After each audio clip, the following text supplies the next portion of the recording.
ассалому алайкум бинандагони гиромӣ. нашри ҷамъбастии барномаи иттилооти навидро мустақиман аз телевизиони Сафина манзури шумо мегардонем. дар студия Ҳабибаи Комил ва Тоҳир Маҳмудзода салом.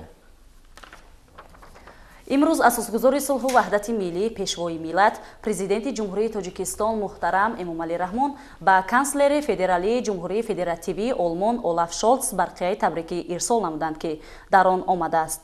ҷаноби олӣ, бо камоли самимият шуморо ба муносибати интихоб шуданатон ба мақоми олии канцлери федералии ҷумҳурии федеративии Олмон табрик ва таҳният менамоям.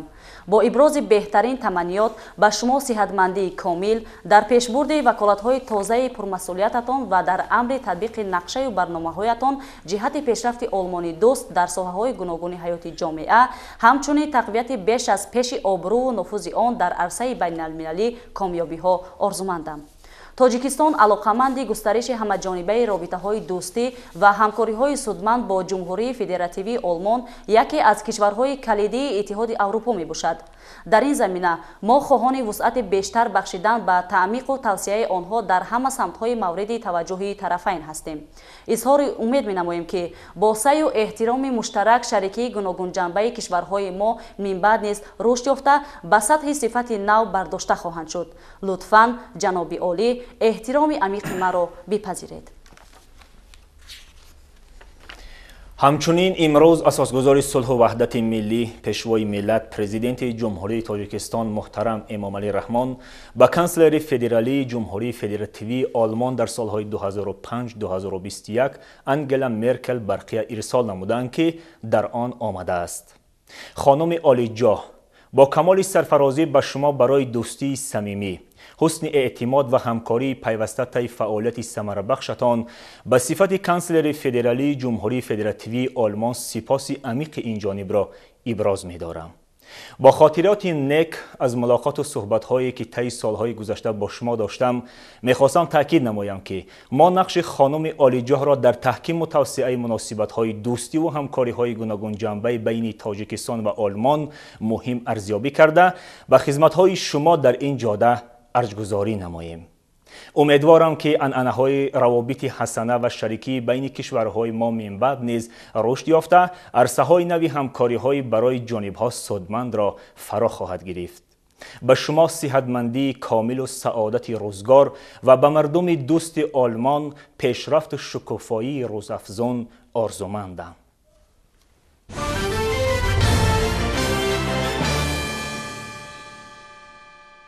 ҳизби халқи демократии Тоҷикистон ҳамчун ҳаракати муваффақи ҷамъияти инак аз 27-солагии таъсисёбии худ ҷашн мегирад. коршиносон зуҳури ин ҳизбро дар ҷомеаи навини Тоҷикистон яке аз омилҳои муҳимтарини таъмини сулҳу субот ва эъмори ҷамъияти демокративу ҳуқуқбунёд медонанд. зеро аз нахустин рӯзҳои ба арсаи сиёсат қадам гузоштанаш ин ҳизб мардумсолориро муҳимтарин ҷанбаи фаъолият қарор дод ва инак бо гузашти 27 сол он аз мардумтарин ҳизбҳои Тоҷикистон дониста мешавад. ба муносибати солгарди навбатии таъсисёбии ҳизб дар шаҳру ноҳияҳои минтақаи Кӯлоби вилояти Хатлон аъзои фаъоли ҳизб бо сокинон мулоқотҳо доир намуданд. шарҳи мавзӯъ дар гузориши ҳамкорони мо. дар доираи ҳамоишҳои ҷумҳуриявӣ бахшида ба 27-солагии таъсисёбии ҳизби халқи демократии Тоҷикистон дар вилояти Хатлон чорабиниҳои гуногун доир гардид. раёсат, собиқадорон, аъзоёни фаъол ва кормандони ҳизби мазкур дар минтақаи Кӯлоби вилояти Хатлон ба ноҳияи Ховалинг сафар намуданд. дар даромадгоҳи ноҳия сокинон меҳмононро пешвоз гирифта, намоишгоҳи дастовардҳои соҳаҳои гуногуни хоҷагии халқи ноҳияро ба маърази дид гузоштанд. дар ин намоишгоҳ ҳунармандону косибон, занону духтарон ва сокинон аз ҷамоатҳои деҳот маҳсули ҳунар ва маҳсулоти истеҳсолнамудаи хешро ба намоиш гузоштанд, ки аз рушди ноҳия давоми 30 соли истиқлолияти давлатии ҷумҳурии Тоҷикистон бозгӯ буданд. дар ҳамин рӯз ҳайати меҳмонон ба мавзеи таърихӣ ва сайёҳии чилдухтарони ноҳияи Муъминобод тавассути роҳи нав сафар намуданд. дар ин мавзеъ аз иншооти бунёдгардида дар рӯзҳои таҷлил аз 30-солагии истиқлолияти давлатии ҷумҳурии Тоҷикистон дидан карданд. дар бунёди иншооти сайёҳӣ ва роҳу пулҳо саҳми аъзоёни ҳизби халқи демократии Тоҷикистон хеле назаррас аст. дар доираи сафар дар маркази ноҳияи Балҷувон аз гулгашти ба тозагӣ бунёдгардида ва осорхонаи намоишгоҳ дидан карданд. бояд қайд намуд, ки дар ин ноҳия дар доираи 30 соли истиқлолияти давлатии ҷумҳурии Тоҷикистон садои иншооти таъиноти гуногун бо ташаббуси аъзоёни ҳизби халқи демократии Тоҷикистон сохта шуданд. дар ҷамоати деҳоти Кангурти ноҳияи Темурмалик низ бо фаъолияти корхонаи истеҳсолии пойафзоли Кангурт ва сехи дузандагӣ ки аз ҷониби президенти мамлакат ифтитоҳ ёфта буд ошно шуданд. дар қасри тозабунёди фарҳанги ҷамоати мазкур ҳамоиш доир гардид ки дар он раҳбарияти ҳизби халқии демократии Тоҷикистон ва аъзоёни он иштирок намуданд. зимни баромадҳо аз фаъолияти 27-солаи ҳизби мазкур сухан ронда қайд карданд ки бо роҳбарии раиси муаззами ҳизб муҳтарам Эмомалӣ Раҳмон ҳизби халқии демократии Тоҷикистон барои пешрафту тараққиёт, некуаҳволии сокинони кишвар, беҳтар намудани шароити зиндагӣ, фароҳам овардани шароит барои наврасону ҷавонон дар самти таҳсилу касбомӯзӣ, ҷалби занону духтарон ба кору таҳсил, муаррифии Тоҷикистон дар байни дигар давлатҳо, тараққӣ додани соҳаҳои гуногуни хоҷагии халқ саҳми арзанда гузоштааст. аъзоёни ҳизб бо дастгирӣ аз сиёсати бунёдкорона ва дурандешонаи раҳбарияти олии кишвар дар ҳама соҳаҳо кӯшиш ба харҷ доданд. дар бораи хидматҳои сарвари ҳизб, таърихи таъсисёбии ҳизб ва ғояҳои ватанпарастона ва ғояҳои ватансозии ин ҳизб ва манфиати олие ки ин ҳизб ҷиҳати таъмини амнияти осидагии кишвар ва зиндагии арзандаи мардум ба дӯш дорад муҳокима гардид. дар ҳолати тантанавӣ ба як қатор собиқадорон ва аъзоёни фаъоли ҳизб барои фаъолияти пурсамарашон ифтихорнома ва тӯҳфаҳои хотиравӣ тақдим намуданд. чорабиниро баромади ҳунармандони шӯъбаи фарҳанги вилояти Хатлон бо пешниҳоди сурудҳо дар васфи ватан, модар, Тоҷикистон ва рақсҳои дилошӯб анҷом бахшид. ширинҷон Сафарзода, Сайфиддин Исмоилов аз минтақаи Кӯлоб барои барномаи Навид.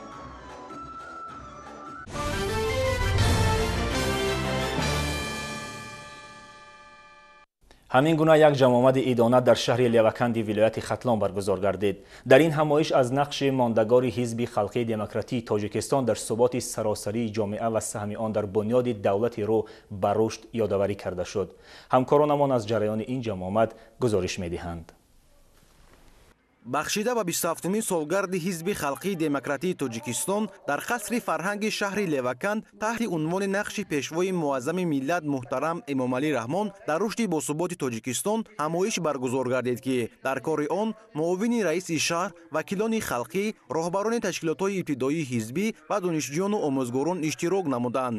гуфта шуд ки ҳизби халқии демократии Тоҷикистон тӯли 27 соли фаъолияти пурсамар зери шиори барои пешрафт ва таъмини зиндагии шоистаи мардум ҷомеаи кишварро аз роҳи сарбаста ба масири сулҳу субот, шукуфоӣ ва пешрафтҳои рӯзафзун раҳнамоӣ намуд. маҳз бо дастгириҳои раиси муаззами ҳизби халқии демократии Тоҷикистон ба соҳибкорони ҷавон ва бароманд як фазои хубе омода шудааст ва онҳо дар ҷумҳурии Тоҷикистон фаъолияти хуб ва назаррас доранд ва дар доираи анамун корҳои хуб онҳо даст ба корҳои эҳсонкорӣ ва созандагӣ мезананд ва дар тамоми ҷумҳурии Тоҷикистон аз тарафи аъзоёни ҳизби халқии демократии Тоҷикистон мактабҳо сохта ба истифода дода мешаванд ва қишрҳои осебпазири ҷумҳурии Тоҷикистон дастгирӣ меёбанд. дар шаҳри Леваканд зиёда аз 3300 нафар аъзоён ва ҷонибдорони ҳизби халқии демократии Тоҷикистон дар 48 ташкилотҳои ибтидоӣ кор ва фаъолият менамоянд. нотиқон иброз доштанд ки ҳизби халқии демократии Тоҷикистон чун ҳизби созанда ба татбиқи ҳадафҳои барномавии худ дар таҳкими ҷомеаи шаҳрвандӣ, ваҳдати миллӣ, худшиносиву худогоҳӣ пайваста саҳм гузошта шаҳрвандонро ба созандагию бунёдкорӣ ва ободонии мамлакат сафарбар менамояд. мақсаду мароми ҳизби халқии демократии Тоҷикистон бо дархосту манфиатҳои мардум ҳамоҳанг буда дар татбиқи барномаҳои созандаи худ ҳамеша ба нерӯи мардум такя мекунад. барои хизмати содиқона ва амалигардонии ҳадафҳои созандаи ҳизбӣ аз тарафи Кумитаи иҷроияи ҳизби халқии демократии Тоҷикистон дар шаҳри Леваканд ба якчанд роҳбарони фаъоли ташкилотҳои ибтидоии ҳизбӣ сипоснома ва тӯҳфаҳои хотиравӣ тақдим карда шуд.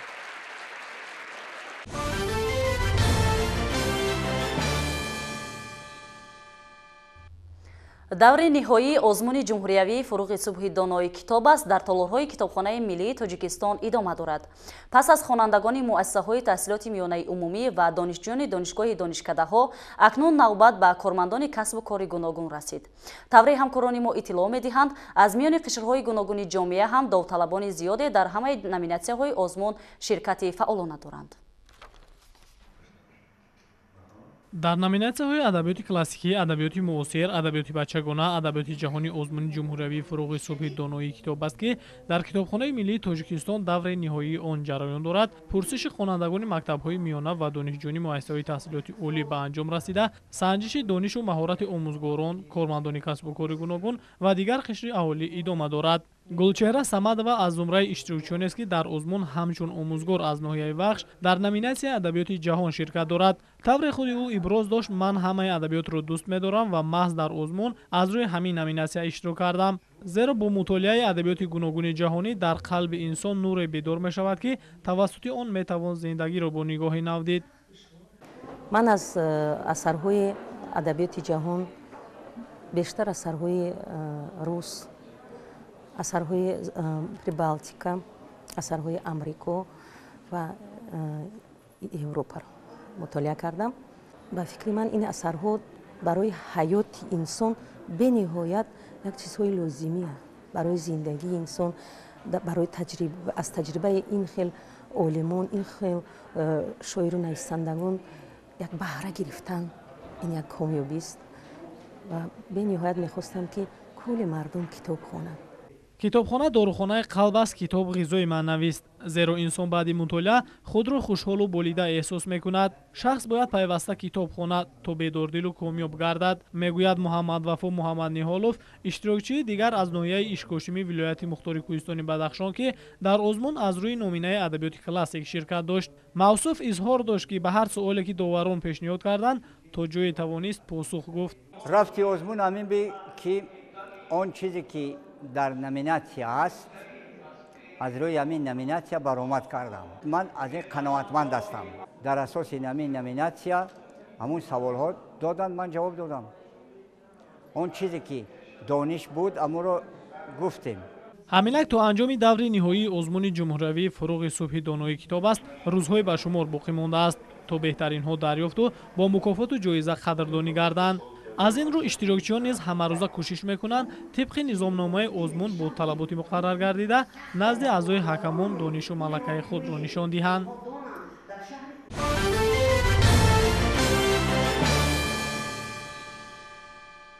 дар шаҳри Душанбе ҷиҳати бемушкилӣ гузарондани давраи тирамоҳу зимистони солҳои 2020-2021 ситоди махсус ташкил гардида раванди иҷрои бандҳои қарори ҳукумати ҷумҳурии Тоҷикистон оид ба омода намудани соҳаҳои иҷтимоиёту иқтисодиёти кишвар ба зимистон назорат карда мешавад.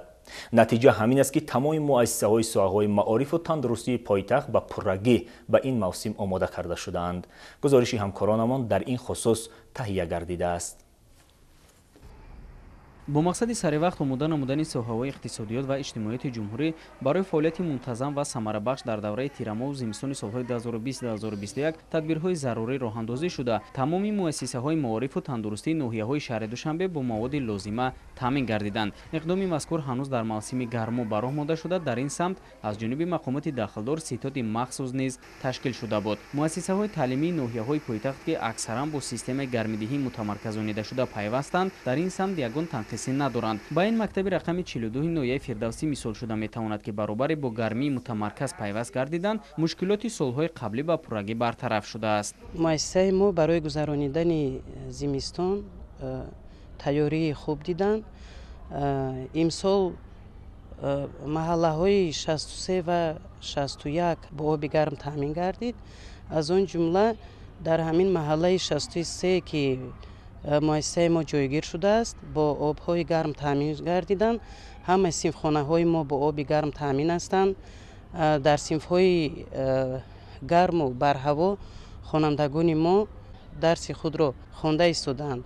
муассисаҳои таълимие ки ҳамин сол аз ноҳияи рӯдакӣ ба мувозинати шаҳри Душанбе гузаштанд, дар муддати кӯтоҳ бо лавозимоти зарурӣ дастрасӣ пайдо карда, ҳамчунин ҷиҳати бемамоният гузарондани зимистон бо маводи сӯхт ва печҳои барқию аловӣ таъмин гардиданд. мактаби рақами 124 ки қариб дар ин ҷо 6000 хонанда таҳсил менамояд, аз ҷумлаи онҳо мебошад ки бо системаи махсуси гармидиҳӣ таъмин буда ба миқдори лозима ангишт, ҳезум, қум, намак ва амсоли инҳоро захира намудааст. ин маънои онро дорад ки раванди таълим ҳамеша зери назорати қатъии мақомоти иҷрои ҳукумати давлатии шаҳри Душанбе қарор дораду дар ин самт масъулини дахлдор вазифадор гардиданд. омодагии зимистонгузаронӣ дар мавсими тирамоҳи имсола муайсаи рақами 124 ба пуррагӣ тайёр мебошад ки муайса ба болери ангиштӣ таъмин мебошад ва инчунин ба 27 адад пешгоҳои аловӣ ва 12 адад радиаторҳое ки ба барқ симхонаҳоро пурра бо гармӣ таъмин мекунанд омода мебошад. барои дар сатҳи баланд гузаронидани зимистонгузаронӣ имсол мо аз моҳи июн дар вақти гармо мисол мо захира намудем 120 тонн ангишт, 25 куб ҳезум, 120 литр сӯзишворӣ ва инчунин барои зидди лағжиш захира намудем 1 тонн қум ва 800 кило намак. Системаи гармӣ асосан аз соати 2 шаб мақсад ба кор меандозем ва инчунин то 8 бегоҳ.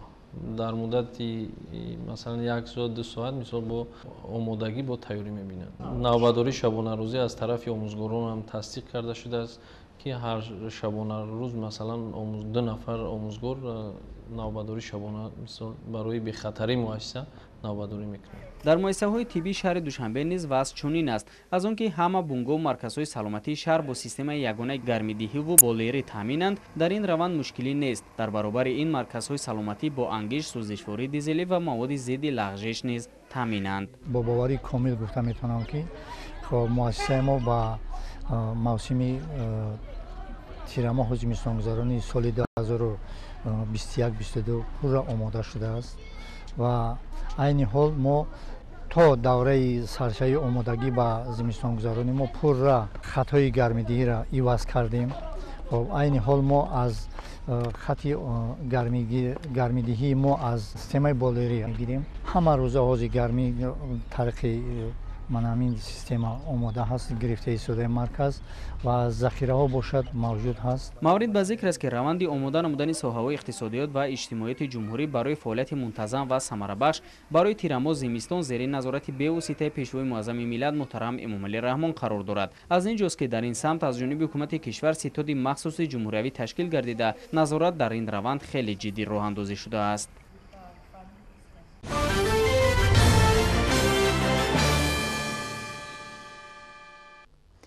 ҷамъияти дорои масъулияти маҳдуди Ёвар дар шаҳри Душанбе боз як маркази савдоро фаъол кард.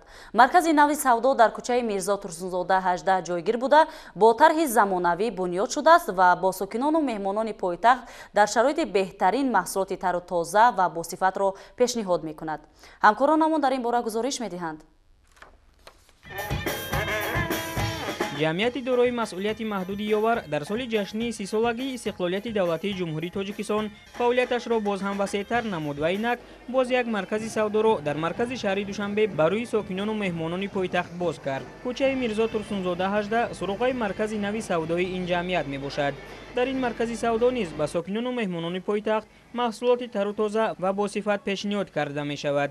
ҳамин аст ки аллакай дар соатҳои аввали кушодани дарҳои маркази савдои нав харидорони зиёд ба ин ҷо омаданд. маркази савдо бо тамоми технологияи муосир таъмин гардидааст ки барои халқи азизамон солҳо хизмати худро мекунад ва дар дохили он тамоми маҳсулотҳо инчунин маҳсулотҳои ватанӣ ҷойгир шудааст ки як ҳиссаи калони худро дорад.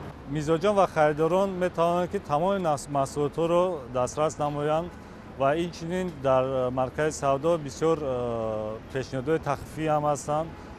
алахусус пеш аз соли нави мелодӣ як қатор маҳсулотҳо бо нархҳои тахфифӣ пешниҳод карда шудааст. лозим ба зикр аст ки давоми соли 2021 ин сеюмин маркази савдои ҷамъияти дорои масъулияти маҳдуди Ёвар аст ки ба муносибати ҷашни 30-солагии истиқлолияти давлатии ҷумҳурии Тоҷикистон ба фаъолият шурӯъ мекунад. ҳамин гуна теъдоди марказҳои савдои ин ҷамъият ба 13 адад расида, шумораи кормандонаш низ афзуд. ба иттилои масъулин дар маркази савдои нав боз беш аз 40 нафар соҳиби ҷойи кори доимӣ шуданд. ширкати Ёвар 8 сол боз фаъолияти худро ба роҳ мондааст. дар ин муддат имрӯз мо 13 маркази савдоро ифтитоҳ намудем. ба шарофати 30 солгарди истиқлолияти давлатиамон имсол ин 3 нуқтаи савдо аст ки мо ифтитоҳ кардем ва дар пеш бо дар ният дорем ки якчанд нуқтаҳои савдои навро пешкаши мардум намоем. باید گفت که صلح‌های صاحب استقلالی در جمهوری تاجیکستان برای رشد و انکشاف تمام بخش و ساحه‌ها از جمله ساحه صاحبکاری شرایط مساعد فراهم آمد. نتیجه همین شد که در مملکت ما صدها مؤسسه‌های خدمت رسانی و مرکزهای سودا و تجارتی به فعالیت شروع نمودند. همین گونه سهم صاحبکاران وطنی در پیشرفت تاجیکستان صاحب استقلال روز از روز می‌افزاید. مسئولین شرکت یاور میگویند که همیشه مزاجانشان را قدر میکنند و خدمت خوب و باصفت به آنها را ادامه داده در آینده چنین مرکزهای سودا را در دیگر منطقه‌های جمهوری نیز افتتاح خواهند کرد.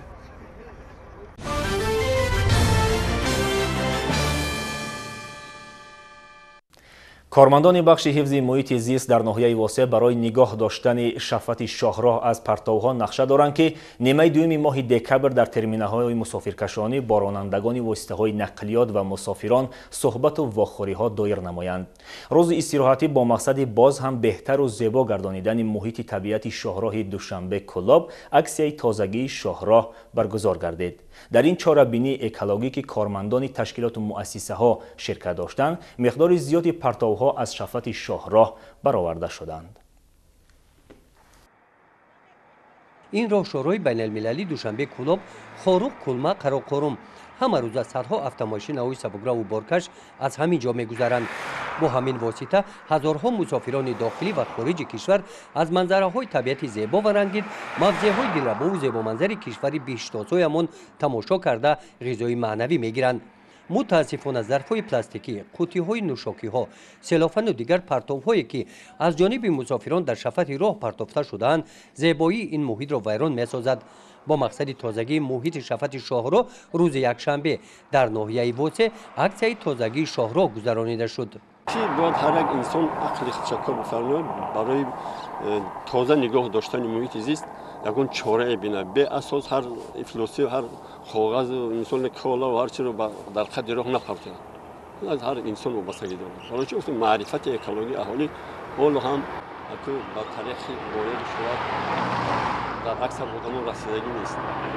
برای همین هر سال هر 5 ساله از طرف حکومت جمهوری تاجیکستان یک قطار برنامه‌های دولتی اکولوژی مورد عمل قرار داده شده است که با این مقصد که مثلا اهالی ما معرفتش بلند شود.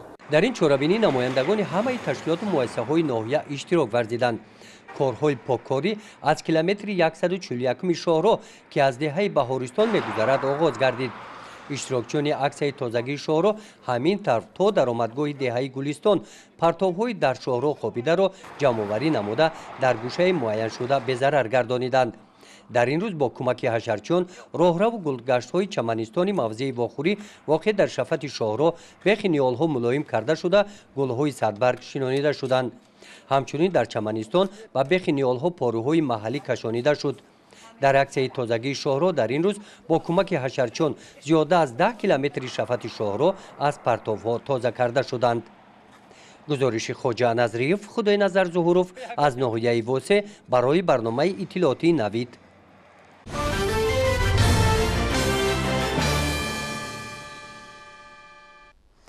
تغییریابی اقلیم به فعالیت کشاورزان تاجیک تأثیری منفی می‌رساند. از جمله امسال هوای فصل زمستان نسبتاً گرم آمد و آب و هواشناسان هم پیشگویی می‌کنند که زمستان امسال همین گونه کم بارش خواهد بود. با توجه به این کشاورزان مملکت جهت تأمین حاصلناکی زمین‌های کشت و باغ و تاکزار با توصیه متخصصان ساحه یخابمانی را متشکلانه به راه مانده‌اند. همکارانمان موضوع را در ناحیه شهر نو پیگیری کردند. با وجود نامساعدی هوای فصل زمستان امساله باغپروران ناحیه شهر نو تدبیرهای سریع را اندیشیده به زمین‌های یخاب میمانند. باید گفت که برای باصفت به انجام رساندن یخابمانی در تمام خواجگی‌های خرد و میانه ستادی مخصوص تشکیل کرده شده است. باغپروران ناحیه شهر نو میگویند که نگاهبینی خوبی درختان میوه‌دهنده این امکانیت فراهم می‌آورد که تامینات اهالی با میوه تلو تازه بهتر می‌شود. از این لحاظ همه کوشش خود را برای بلند برداشتن حاصلناکی زراعت‌ها و رشد این ساحه روانه کردند. من امروز ما دهقانان از نامساعد آمدن آب و هوا به یخابونی مشغولیم. اگر ما نمناکی زمین را نقپیم ما از حاصل میمانیم. من مثال زمین گندم آب ماندیم گندم به نشو نما دوام داده ایستاده است.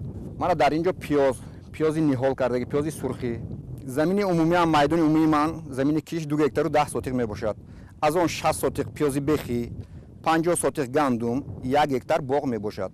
Яхобмонӣ дар боғҳо ҳам идома дода истодаем. агар рози мо аз яхоб намонем, бинобар сабаби носоид омадани обу ҳаво аз ҳосил мемонем. мана соли гузашта ба ҳамамон маълум аст ки дар вақти дар корӣ наборида, дар баҳор вақти гули дарахт барф борид. барои ҳамин мо аз ҳосил мондем. ин ба зарари деҳқон мебошад. дар ҳолати нигоҳубини дурусти дарахтон боғдорӣ ҳам соҳаи сердаромад ба ҳисоб меравад. масалан риояи ҳатмии қоидаҳои агротехникӣ ва истифодаи дороҳои зидди ҳашароти зараррасон асоси серҳосилии ин навъҳои мева арзёбӣ мешавад. таҷрибаҳои солҳои охири хоҷагидорон нишон додааст парвариши шафтолу, ангур, себ ва олу дар ҳолати нигоҳубини хуб натиҷаҳои дилхоҳ медиҳанд. дар ҳудуди ҷамъияти деҳоти Сабо 301 хоҷагии деҳқонӣ фаъолият дорад. айни ҳол сардорони хоҷагии деҳқонӣ фаҳмондадиҳӣ кардем ки яхобмонӣ рафта истодааст. мо кормандони ҷамъияти деҳоти Сабо бо идораи оби ноҳия ҳамкорӣ карда обро ба деҳқонон саривақт таъмин намоем. аз тарафи ҳукумати мамлакат воқеан дар даврони соҳибистиқлолӣ таваҷҷӯҳ ба соҳаи кишоварзӣ хеле зиёд шудааст. албатта ҳамаи ин дастгириҳо дар доираи барномаҳои ҷудогона оид ба истифодаи мақсадноки замин роҳандозӣ гардида, натиҷаи он фаровониву арзонӣ дар бозорҳои мамлакат ва ба ин восита таъмини зиндагии шоистаи мардуми Тоҷикистон мебошад.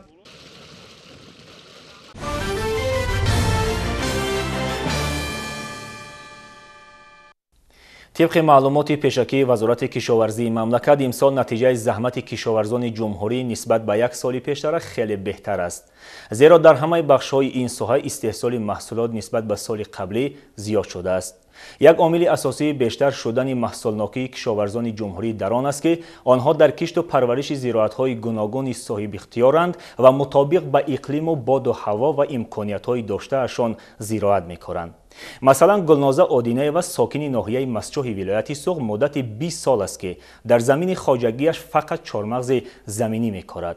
در این مدت او نازکی‌های پرورش این رستنی را خوب آموخته است و حاصلناکی زحمتش هر سال زیاد می‌شود. گزارش همکاران ما را در این موضوع تماشا کنید.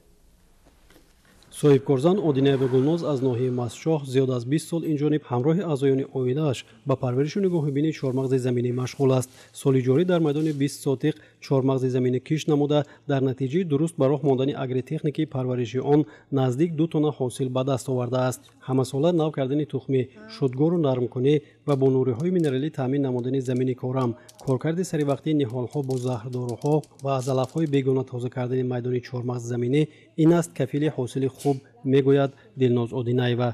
ما هر سال تخم ما رو عوض کرده می‌استیم. این سال تخمون از چین بود، خطایی بود. ما با تخمی نغز برآمد. ما این چهارمغزهای زمینی رو برای بهار میمونیم که تا شکسته تخمی کرده با نرخ نغز دسترس مردم کرده برای عائلم فایده صاف نغزتر به دست آورم. من بعد از اون چینی حاصل همه حاصله صحرا از آن جمله حال غوزه‌پایه جمع آوری کرد. از اکنون بعد این کمکار شده به شکستن چهارمغز زمینی مشغول میشم. این شکستن دستی برای ما زنها خیلی مشکل. حرکت میکنم تا موسم کشت و کار تخمی رو تیار کرده مانم. حاضرش فقط در شهر خوجند در مسجد حاضر هست و کم کارکرد نیست. ما حرکت میکنیم که کارکرد براه مونیم. کارکرد چهارمغز زمینی شکسته پخته بعد به فروش براریم. نه که من خودم وای دارم که مثال خیشم یا وای میگم ما توی دارم برای من پخته تیار کن من خریداری کنم. اینم وای دارم. میگم خریدار هست برای زمستان اگر در کار شود توی آنده میپزم میتیم. با مقصد بلند برداشتن سویه دانش دهقانان و صاحبکاران ناحیه مسچوح سمینار آموزشی دایر گردید. در کار سمینار اساساً زنان دهقان و صاحبکار اشتراک نمودند. از جانب تشکیل کنندگان سمینار برای رشد ساحه کشاورزی از جمله پرورش نگاهبین چهارمغز زمینی و راههای کارکرد و بندوبست آن، اینچنین با این وسیله به راه ماندن استحصال محصولات نهایی و راههای بلند برداشتن درآمد خواجگیداران مصلحت‌های مفید داده شد. 5 سال باز در خواجگی دهقانی به نام الیاس کار میکنم. خیلی همین وای محقول شد. همین وای سوال جواب معلومات دادگی همه چیز فهمیدیم. خلاصه برآوردیم که با دهقانیامون دوام میدهیم. چقدر که محنت کنی همین قدر با حاصل میگیری، با راحتش میبینی. این سال حاصل لکن بازم میکاریم. همین زمینا رو حاضر تیار کرده استادیم. بازم 4 زمینا که رو پرتافته همه چیز تیار کرده. برای اولی بهار ما تیار. ноҳияи масчоҳ дар вилояти суғд ягона ноҳияест ки деҳқонон дар баробари дигар зироатҳо ба кишту кор ва парвариши чормағзи заминӣ машғуланд. то имрӯз истеҳсоли маҳсулоти ниҳоӣ аз ин зироат дар ноҳия ба роҳ монда нашудааст. истеҳсолкунандагон яъне деҳқонон чормағзи заминиро ҳамчун ашёи хом ба фурӯш мебароранд ва бар ивази меҳнати тӯлонию шабонарӯзӣ даромади на он қадар хуб ба даст меоранд. бино ба маълумоти онҳо дар ноҳия имрӯз 1 килограмм чормағзи заминаро соҳибкорон аз маркази вилоят ва дигар минтақаҳо бо нархи 7-8 сомонӣ харидорӣ карда, ҳоло нархи он дар бозор аз 15 то 20 сомонӣ аст. нархи маҳсулоти ба Федератсияи Русия, Қазоқистон ва Ҷумҳурии Халқии Чин содирот шуда бошад, ба маротиб боло мебошад. мақсади баргузории семинари мазкур низ бевосита ба истеҳсолкунандагони маҳсулот омӯзонидани роҳҳои коркарду содирот ва агротехникаи парвариши чормағзи заминӣ мебошад. ساکن کالخوزی حاجی امیرов، سهمدار خواجگی دهقانی ملک ظریف. 7 سال میشد که با همین کشتکاری چهارمغز زمینی سر و کار دارم. در 50 ساعت از سهم خودم چهارمغز زمینی میکارم و با یاری برادرم کاری خودم را برده ایستادم. با این برای من برادرم راهبری میکنن و همین کار رو برای من معرفی کردن که برای اینکه کارکردی کم طلب میکنند، از اون سبب که فرزندهای من در دوشنبه میخونند و در اونجا کار زندگی فعالیت دارند که من در اینجا دست تنها هستم و برای خشوبه کردن اون از خویش اعتبار استفاده میبرم. کشتکار رو با تراکتور برادرم به من رو یاردم میدین و برای من این آسان‌تر میافته. چند مرتبه پیش کشتکار رو هم با دستی اجرا میکردیم. حاضر با یاری تکنیک ها خشابه را با 2 بار اینم با دستی، کوبوکنی بین قطارها با تراکتور است و جمع کردن هم دستی بود. امسال تراکتور آوردن، از اون سببی که با زمین های ما مطابقت نمیکرد آن را دیر استفاده بردیم. در فصل زمستان زنان و بانوان ناحیه مسچاه یکجا گرد آمده برای تیار کردن تخم سال آینده با نرخی از بازار نسبتاً ارزان و فروش برآوردن دانه‌های چهارمغز زمینی و به این وسیله غنی گرداندن بودجه عائله و دستورخوان مردم ولایت جمهوری مشغول می‌شوند. با امید در سال‌های آینده هرچی بیشتر سهمگذار بودن در برنامه دولتی امنیت عضوقواری و به راه ماندن کارکرد و بندوبست و صادرات چهارمغز زمینی بانوان ناحیه مذکور امروز از هر وقت بیشتر توجه، باوری و تجربه پیدا نموده پیوسته در سمینار و ترینینگ ها و چاره‌بینی های ناحیوی شرکت می‌ورزند.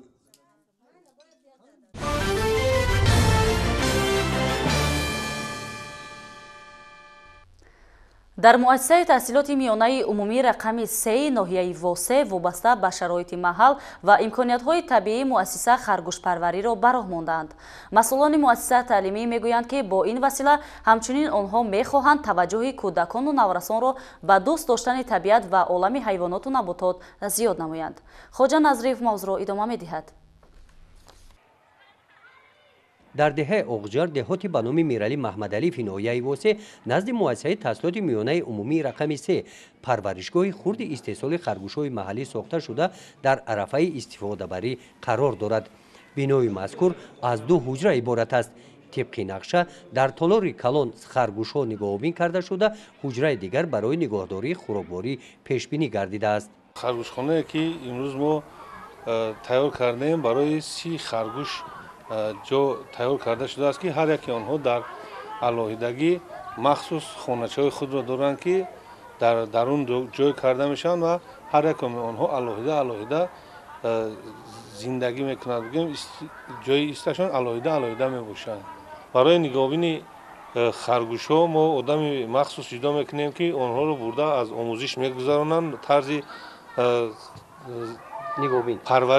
پرورش نگاهبین خرگوش‌ها را با آنها یاد میدهند و اومده در اینجا در خرگوشخانه ما کار میکنند و صاحب یک جای کاری دیگر میشوند. مقصد ساختن چنین خرگوشخانه ها یا که گرمخانه ها در آن است که در آینده برای مثال بهتر نمودن خوراک کودکان در مکتب سرغذا شدن خوراک کودکان این خرگوشخانه ها کمک خود را میرساند. وقتی که خرگوش ها پرورش یافتن زیاد شدن گرفتن در همه خوراک کودکان استفاده برده می شود. تا رسیدن خرگوش ها رهبریت مؤسسه تجربه ساکنان دهه را در سمت خرگوش پروری می آموزند.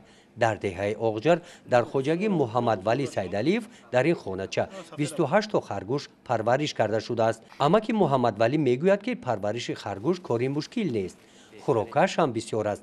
در این حوله به خرگوش ها یونچقه، سبزی و غذای آمیخته میدهند. خوردنشون هر چیزی که مثال همه حیوانات میخورد، مثال علف هست، هرگیا هست، یا که مثال کریمیکارما، کنجوره، خواب نشوید است که مثال سبزی، هر چیزی که همه حیوان چاروا میخورد اینها چی خشکش است چی ترش است حتمی همین را میخوره، یگون مشکلی نداره. برای نگاهبین این فقط همون متأسفانه یک جایگاه خوب باشه تمام، دیگر یگون چی درکار نیست. همین کودک پرورش کرده است. مؤسسه تحصیلات میانه عمومی رقم 3 برای خرگوش پروری و رشد آن همه امکانات خود را دارد. مساحت 2 هکتار زمین های آبی نزد حولگی که مؤسسه استفاده میبرد، کارمندان قسم خواجگی مکتب برای کشت یونچقه و سبزی خوراک خرگوش ها زمین را آماده نموده ایستادند. گزارش خواجه نظریف خدای نظر ظهورف از ناحیه واسه برای برنامه اطلاعاتی نوید.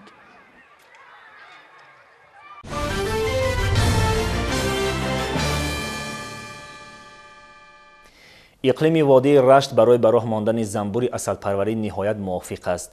وابسته به این پرورش این حشرات فایده آور در وادی تدریجاً رشد میکند. دستگیری و رشد ساحه زنبور عسل پروری نام سمیناری بود که متخصصان بلند اختصاص ساحه در آن زنبور پروران محلی را با کورس‌های کوتاه مدت آموزشی فرا گرفتند.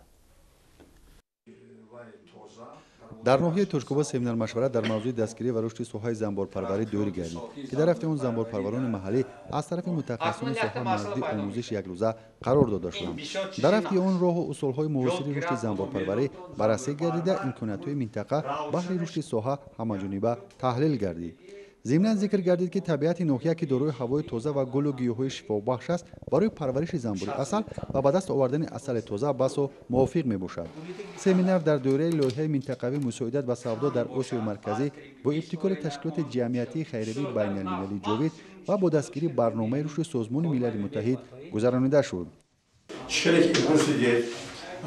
тренерори бо қуввати вилати сух омада дар ноҳияи Точкобод дар мавзӯи баланд бардоштани савияи дониши деҳқонон, яъне деҳқононе ки ба занбурпарӣ машғул мешаванд, зиёд намудани зотҳои занбур, зиёд намудани истеҳсоли занбур, ғанӣ гардондани бозори даҳилӣ ба занбурпарварони мо масъалаҳои муфид доданд ва чӣ хеле ки пешои миллат супориш дода буд, занбурпараварӣ яке аз соҳаҳои сердаромад дар минтақаи Кӯҳистон ба ҳисоб меравад. ҳамира мо рушд додан мо вазифадорем. جلب نمودن زنان دهات به شغل زنبور پروری که با دستگیری حکومت جمهوری و برنامه رشد سازمان ملل متحد در 4 ناحیه منطقه رشت عملی می‌گردد، بر رشد ساحه زنبور پروری و کاهش سطح کمیزیاتی مساعدت می‌نماید.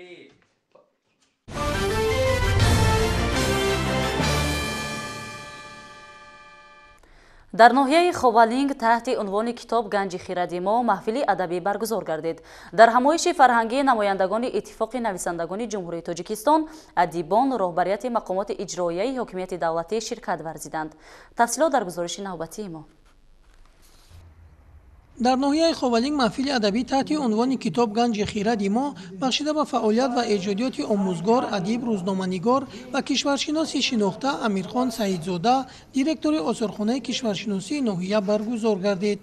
در همایش فرهنگی نمایندگان اتفاق نویسندگان جمهوری تاجیکستان، ادیبان، رهبریت مقامات اجرایی حاکمیت دولتی و شاگردان و نزدیکانش شرکت ورزیدند. رئیس ناحیه و دیگر برآمدکنندگان ابراز داشتند که امیرخان سعیدزاده در فعالیت بیش از 50 ساله خویش توانسته است شاگردان زیادی را تربیت نموده در پیشرفت ساحه معارف و خدمت دولتی سهم گذارد. بسیار شخصی در معامله خوش، نفری که هم ایجادکار، نفری که آموزگار اصیل بدن خود را توانست نشان دهد، چون که با زحمت تلاش‌های استاد سعیدزاده شاگردان زیادی در دوره هم آموزگار عادی از آموزگار عادی تا به حیث راهبر مؤثر رفته رسیدنش نتوانست که شاگردان زیادی را به او رساند. илова гардид ки амирхон саидзода дар соҳаи журналистика низ нақши муассир дорад. ӯ бо дигар рӯзноманигорон муддати зиёд дар рӯзномаи ноҳиявӣ кору фаъолият кардааст. мақолаҳои зиёд дар мавзӯъҳои рӯзмарра ба нашр расонида рушди соҳаҳои гуногуни хоҷагии халқи ноҳияи ховалингро муаррифӣ намудааст. соли 1984 моҳи январ ба баъди аз нав таъсис ёфтани рӯзномаи ҳақиқати ховалинг ба рӯзнома ба кор омадем. амирхон саидзода мудири шӯъбаи хоҷагии қишлоқ ва ман мудири шӯъбаи умумӣ шуда кор кардем. дар давраи фаъолияти меҳнатиаш амирхон саидзода мақолаҳои хонда бо мақолаҳои проблемавӣ навишт. дар ин давра ҷавонинеро ба роҳи рост ба роҳи рӯзноманигорӣ ҳидоят намуд ва баъдтар ӯ дар рӯзнома ба ҳайси котиби масъули рӯзнома кор кард ва дар ин давра газет бисёр як газети хонданбо буд. аз овони ҷавонӣ ба ҷамъоварии нигораҳои таърихӣ шуғл дошт ва дар муассисаи таълимӣ ва баъдан дар маркази ноҳия осорхонаи таъриху кишваршиносиро таъсис дод. дар баробари ин дар хонаи шахсияш бо ҷамъоварии асарҳои гуногуни адибони шарқу ғарб китобхонаи ганҷи мунг бо теъдоди беш аз 10 000 нусхаро ташкил намудааст ки дар озмуни ҷумҳуриявии китобхонаи шахсии солҳои 2017-2018 сазовори шоҳҷоиза гардидааст. сокинону фарзандонаш аз ин китобхона васеъ истифода мебаранд. мо фарзандон ба ҷое намерафтем барои ҷустуҷӯи маводи таълимӣ.